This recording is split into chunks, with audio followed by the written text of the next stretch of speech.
Kõik noored inimesed saavad ühel päeval vanaks. Vanemaks saades muutub tavaliselt inimese välimus. Välimuse muutumine paistab silma.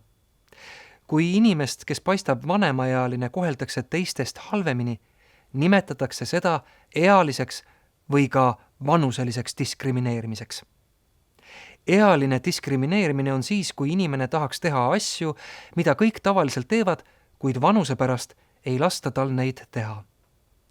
Ealine diskrimineerimine on siis, kui mingeid soodustusi ja õigusi antakse ainult noorematele või ainult vanematele inimestele. Näiteks võib juhtuda, et vanaduse pensionile saadetakse inimene, kes tahaks veel edasi töötada.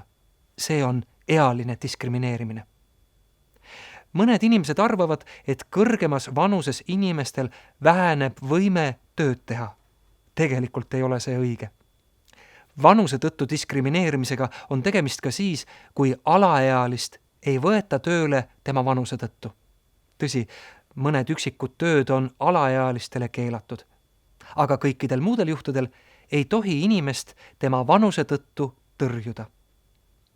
Noor olemine ja vanaks saamine on loomulik osa inimese elust.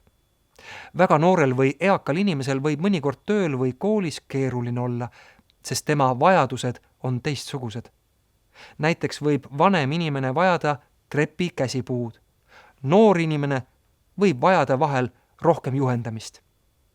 Kui selliseid asju ei arvestata, siis on see kaudne ealine diskrimineerimine. Ealine diskrimineerimine on ka siis, kui keegi suhtub endast vanemasse või nooremasse inimesse üleolevalt.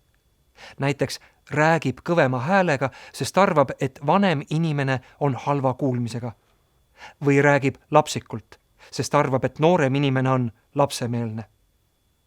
Ühesõnaga, kui keegi suhtub teistesse inimestesse halvasti nende vanuse pärast, ükskõik, kas tegemist on nooremate või vanemate inimestega, on see ealine diskrimineerimine.